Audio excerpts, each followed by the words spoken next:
ไม่ห่วงหลังหมู่บ้านนั้นเคยกันวันละ10 กว่าศพมองในล้วนวันกลมกองไฟเผาศพไม่จางคนตายแล้วทำให้คนใกล้ตายร้องปวนรวนรามทั้งของบ้านทางที่วางหลามล้นคนตา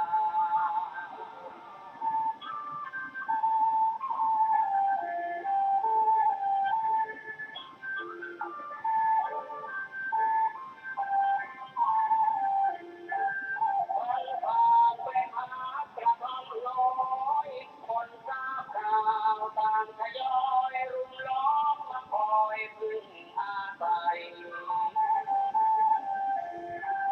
คนเป็นฝีดาษ2 คนกระเสือกกระสนมาใกล้มีคนคอยกันไว้ห้ามเข้าไปในเขตนั้นหลวงตาบอกว่าไม่เป็นไรจงทำกระท่อม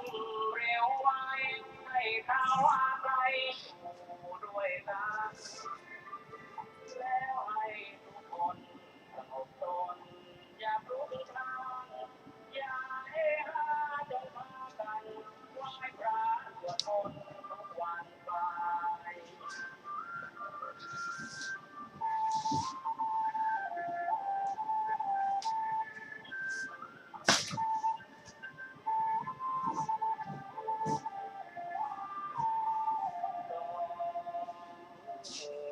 จากนั้น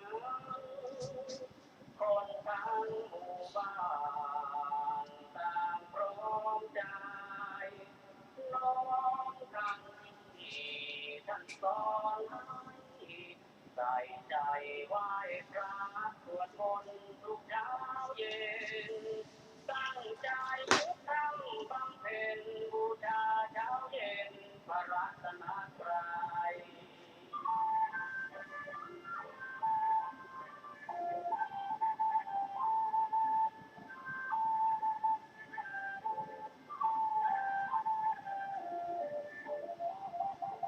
ด้วยเดชะพระธรรมที่นำสั่งสอนทุกสิ่งโรคพิษาจุดนิ่งเห็นจริงประจักษ์ใจคนเป็นแล้วหายตาปวดทุกยาปลอดภัยกลับบ้านเรือนกันน้อยมีเงินตายเกิดใหม่ขึ้นมาก่อนท่านนั้นลำลาตาชาวบ้านไหลหลังร้องห่มร้องไห้ท่านกำลังติดตามรับฟังสถานีวิทยุกระจายเสียงพระพุทธศาสนาแห่งชาติและสังคมคือเพื่อการศึกษาพระพุทธศาสนาและวัฒนธรรมระบบ FM 145 เมกะเฮิรตซ์รายการต่อไปเป็นรายการศึกษาธรรมนำสุขดำเนินรายการโดยพันเอกปนัสเดชะ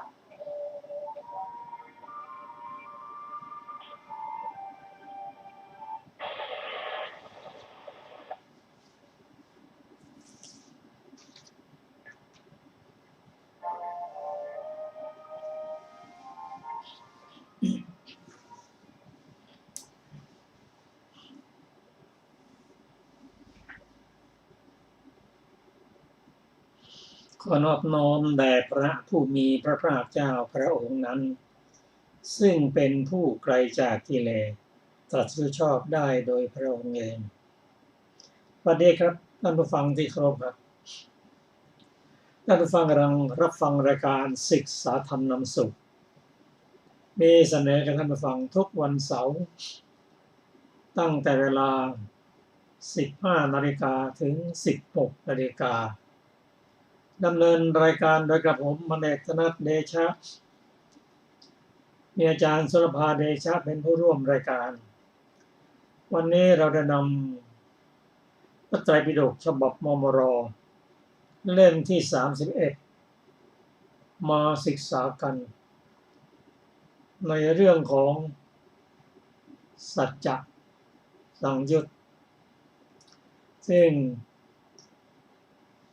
วันนี้เป็นวันได้มาศึกษาเกี่ยวกับอริยสัจสี่คือทุกข์สมุทัยนิโรธมรรคองค์ทรงแสดงถึงเหตุก่อนแสดงเหตุก่อนและจะมาถึงผล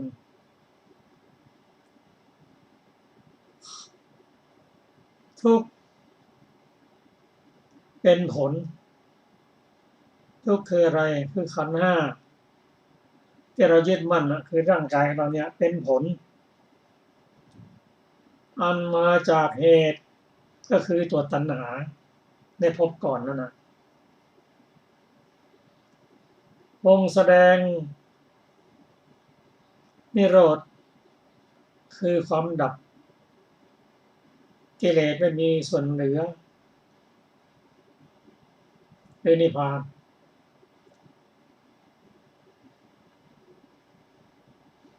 ครั้งหนึ่งพระภิกษุ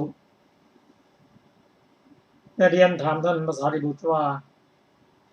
คำว่านิพพานคืออะไรได้แก่อะไรท่านพระสารีบุตรตอบว่าก็คือการสิ้นโลภะโทสะโมหะนั่นแหละทำให้เห็นนิพพานนิพพานนั้นมีอยู่แล้วแต่เนื่องจากกิเลสบังตาทำให้เราไม่เห็นพอกิเลสถูกกำจัดหมดสิ้นมาแล้วไม่มีอะไรบังก็เห็นชัดคือเส้นเมื่อกำจัดโลภะโทสะโมหะหมดแล้วก็เห็นนิพพาน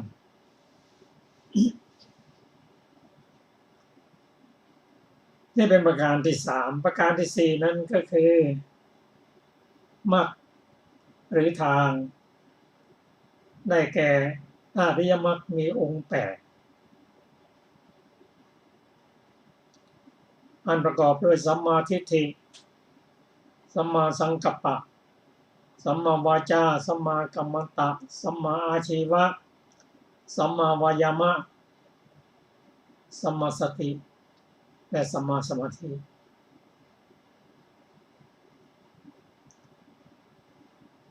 พระองค์ทรงค้นพบ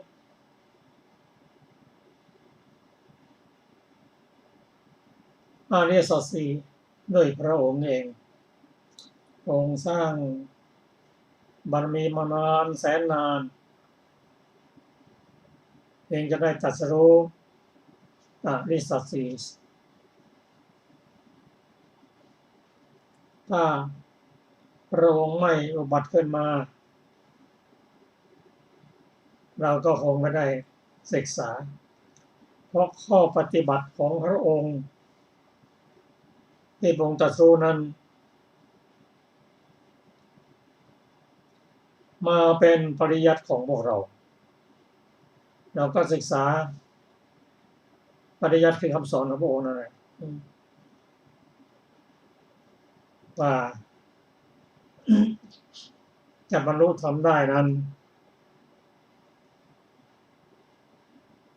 เราก็ได้ศึกษากันเมื่อวานนี้ต้องมีสมาธิ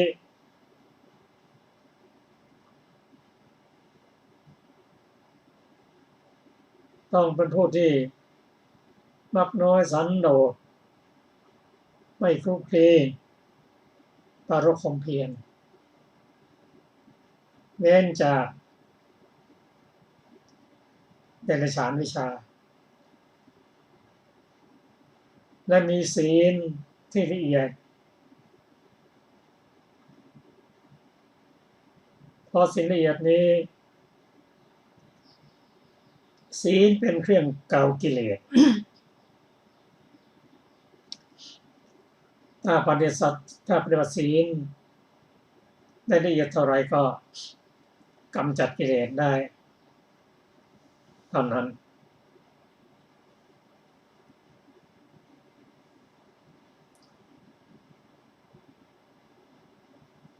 ก็จะขอ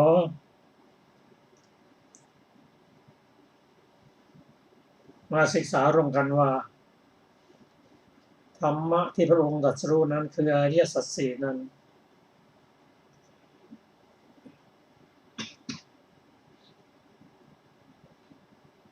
พระองค์ทรงแสดงครั้งแรกเรียกว่าธรรมจักรกับธรรมจักรกับปวัตตนสูตร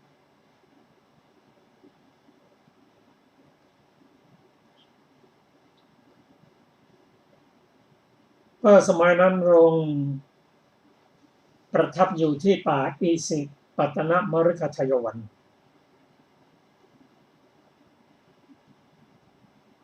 กรุงพาราณสีซึ่งพระองค์ตรัสเรียกพระภิกษุปัญจวัคคีย์อันได้แก่ภิกษุผู้ในอุปถาพระองค์ซึ่งเป็นกลุ่มแรกที่พระองค์ทรงแสดง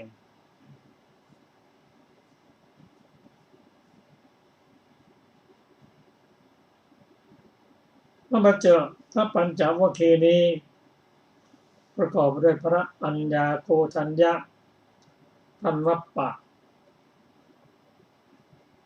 ทันมหานามะอัจฉริยะและอัสสชิ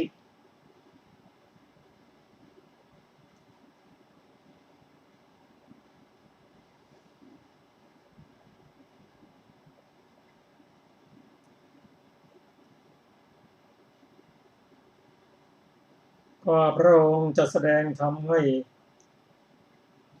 พระภิกษุปัญจวัคคีย์นั้นพระองค์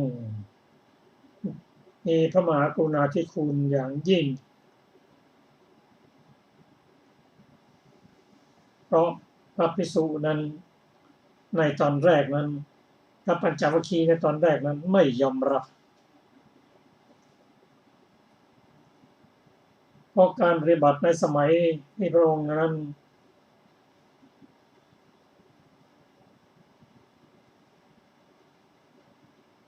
นอกจากอันดับแรกนั้นที่พระองค์ทรงสละ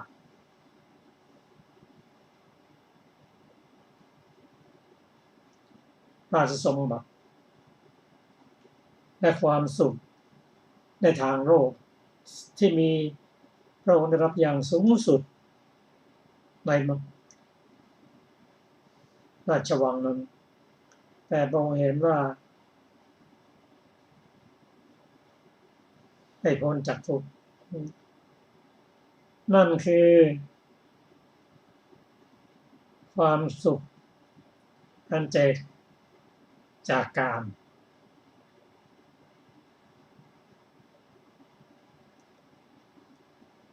โอ้อันมาประพฤติปฏิบัติด้วยการทรมานตนอย่างยิ่ง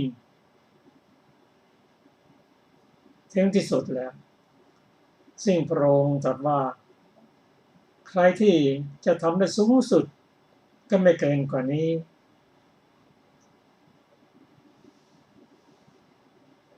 องค์มาสรุปให้ฟังว่า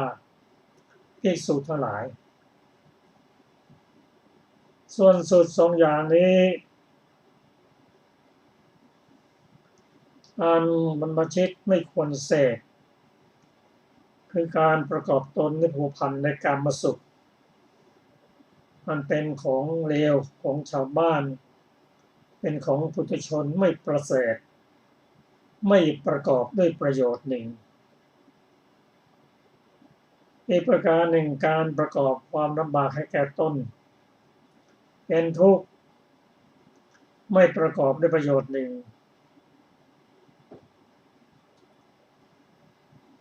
เพราะการประกอบกามสุขนั้น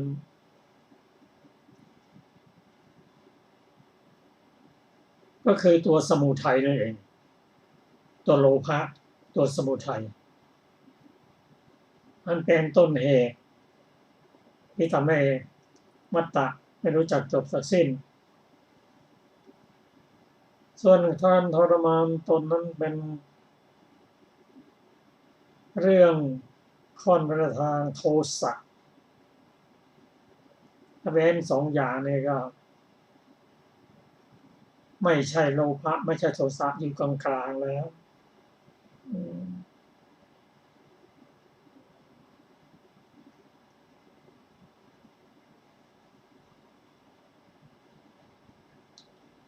เพราะการที่ไม่เข้าไปใกล้ส่วนสุดทั้งสองอย่างนั้นพระองค์ได้ตรัสรู้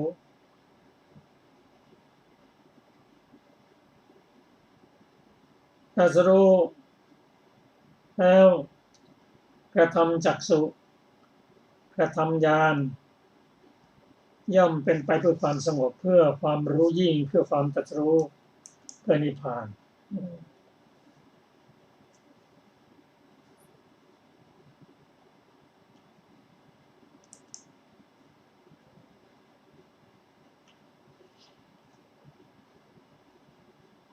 ก็ความทุกข์ที่พระองค์ตรัสรู้นั้น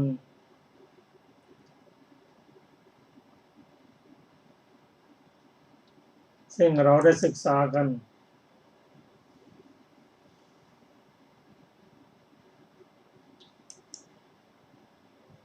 ทุกข์นั้นเป็นความหมายได้ลึกซึ้งจนไม่สามารถจะแปลได้เป็นไทยได้กันละคำว่าทุกขะ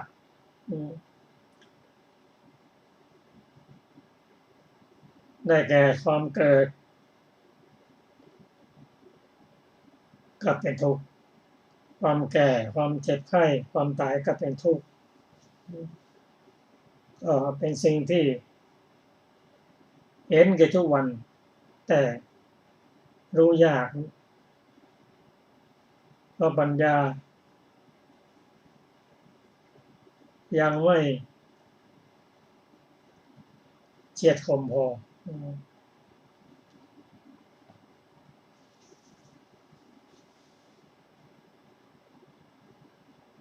ความพลัดพรากจากสิ่งที่รักที่พอใจไม่ได้ตามความปรารถนานี่เป็นทุกข์เท่านั้นเลยซึ่งพระองค์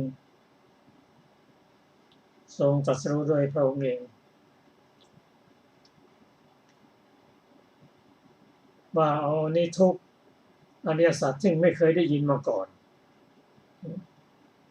แต่พระองค์ก็ได้กำหนดทั้งสามประการ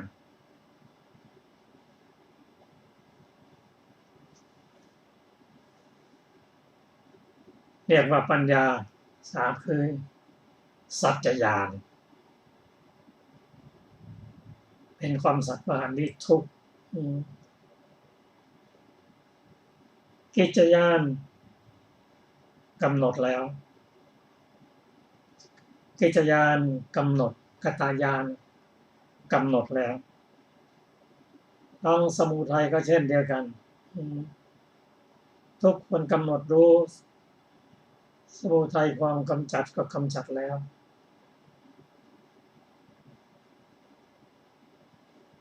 นิโรธทำไม่แจ้งก็แจ้งแล้วหนทางปฏิบัติมันเจริญมุขมงเจริญแล้วพระองค์ทรงประกาศว่าถ้าพระองค์ไม่ได้ตรัสรู้ทั้งหมด12 รอบอริยสัจสี่คูณด้วย3คือ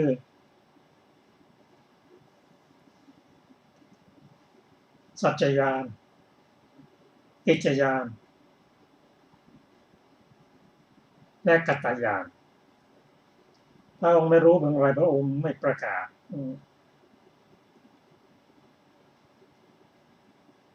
ถ้าเมื่อประกาศแล้ว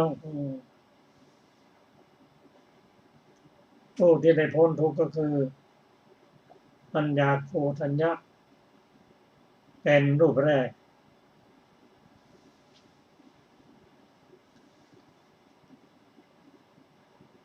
พระสูตรที่เราได้ศึกษาเมื่อวานนี้จึงเป็นหนทางหนึ่งที่จะทำให้บรรลุตรัสรู้อริยสัจสี่เมื่อภิกษุเข้ามาบวชในพุทธศาสนานี้พระองค์ได้สังเกตดูว่าตราบใดภิกษุยังไม่มีจิตมั่นคงพระองค์ทรงเตือนให้ทำสมาธิพอสมาธิดีแล้วก็ใช้เป็นฐานในการเจริญวิปัสสนาให้ได้ศึกษามาตามลำดับ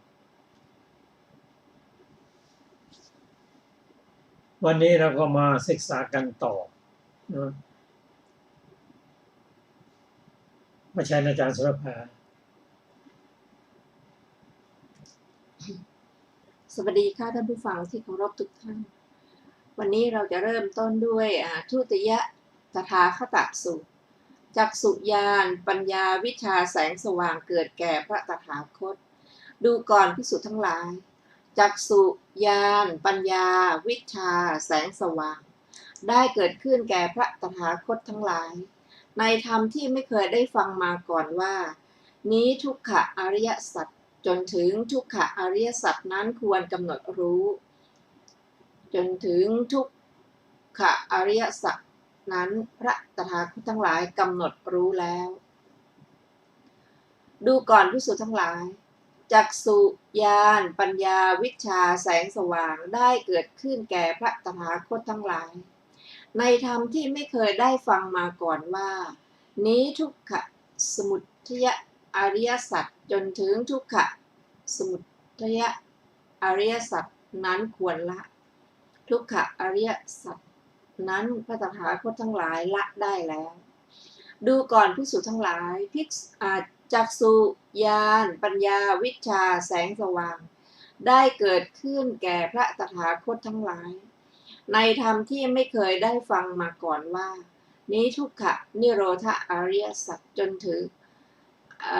ทุกขนิโรธอริยสัจนั้นควรกระทำให้แจ้งทุกขนิโรธอริยสัจนั้นพระตถาคตทั้งหลายกระทำให้แจ้งแล้วดูก่อนภิกษุทั้งหลายจักษุญาณปัญญาวิชาแสงสว่างได้เกิดขึ้นแก่พระตถาคตทั้งหลายในธรรมที่ไม่เคยได้ฟังมาก่อนว่านี้ทุกขนิโรธคามินีปฏิปทาอริยสัจ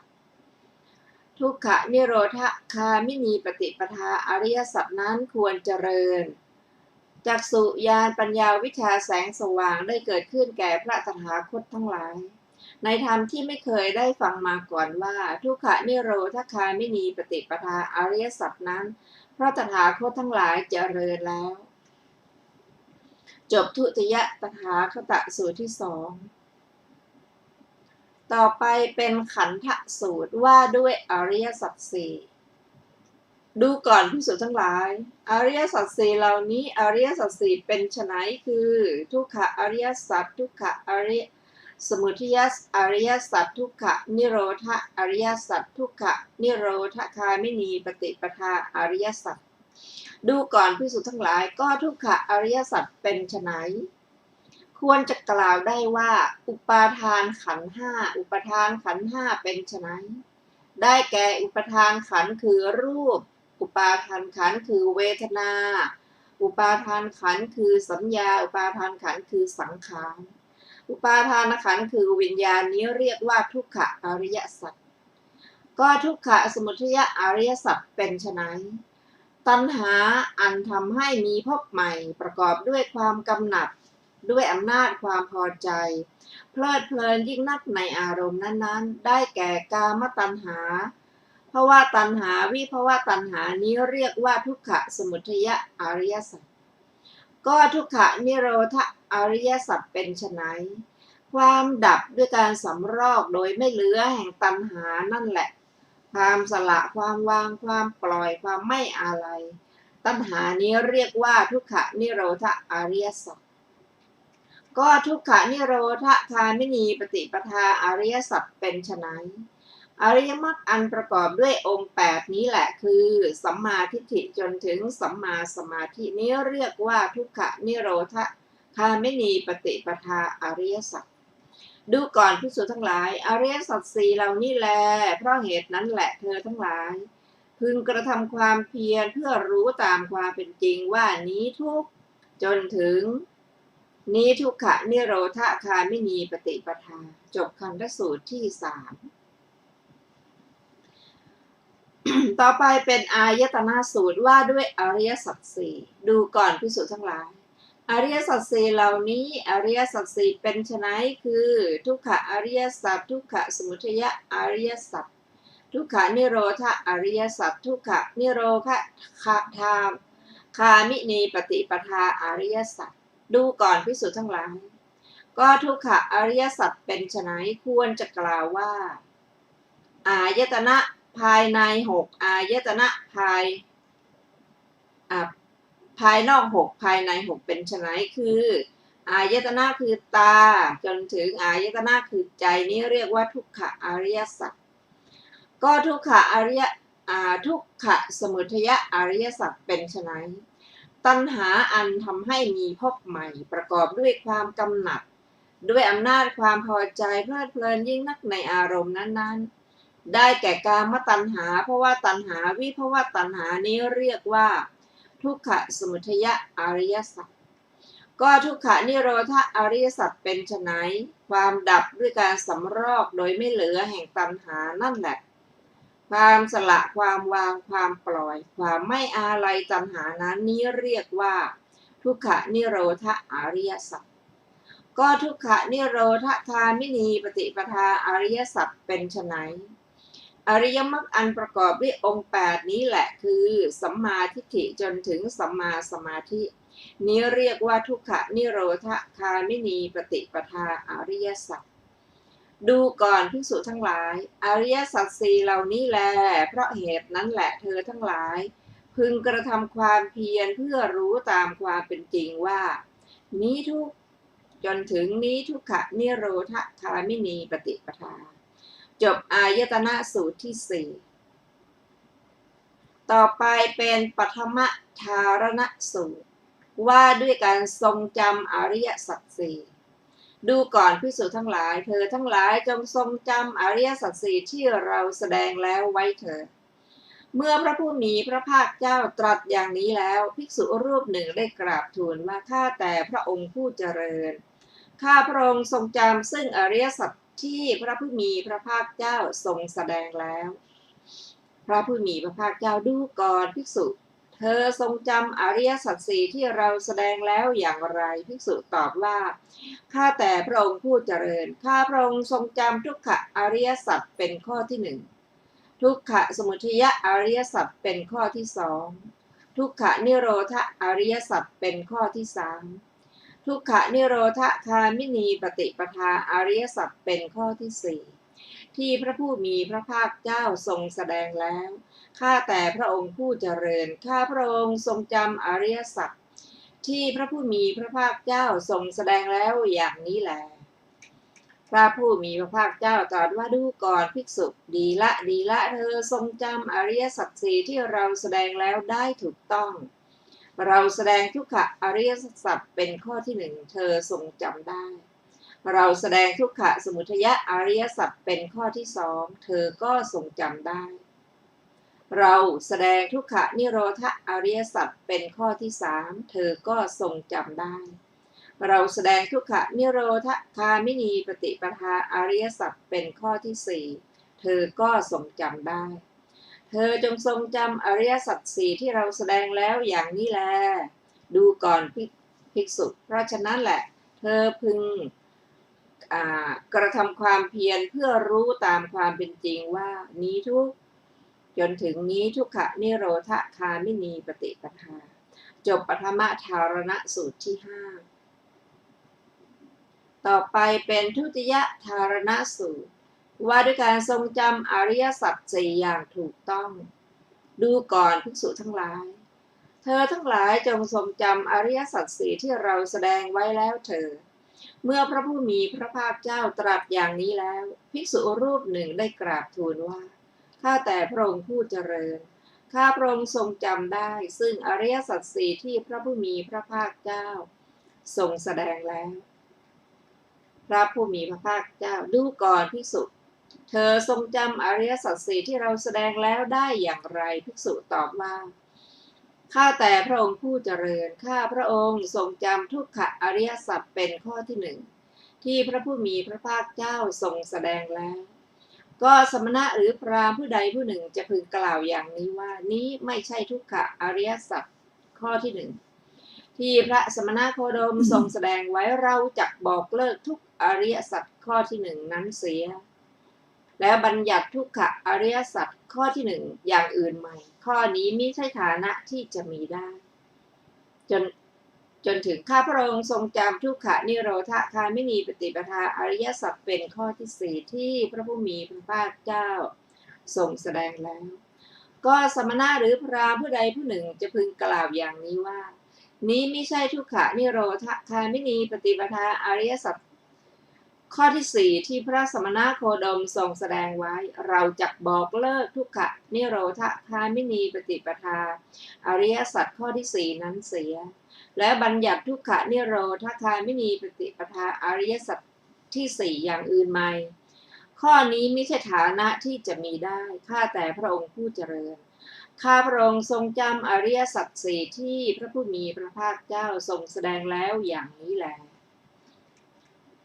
พระผู้มีพระภาคเจ้าตรัสว่าดูก่อนภิกษุดีละเธอทรงจำอริยสัจสี่ที่เราแสดงแล้วได้ถูกต้องเราแสดงทุกขอริยสัจเป็นข้อที่หนึ่งเธอก็ทรงจำได้ก็สมณะหรือพราหมณ์ผู้ใดผู้หนึ่งจะพึงกล่าวอย่างนี้ว่า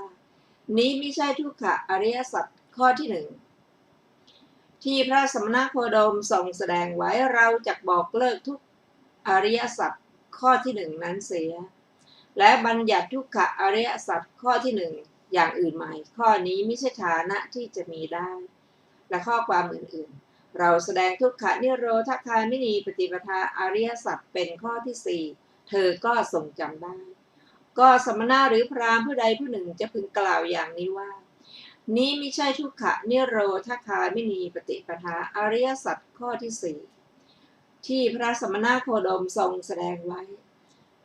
เราจักบอกเลิกทุกขนิโรธคามินีปฏิปทาอริยสัจข้อที่สี่นั้นเสีย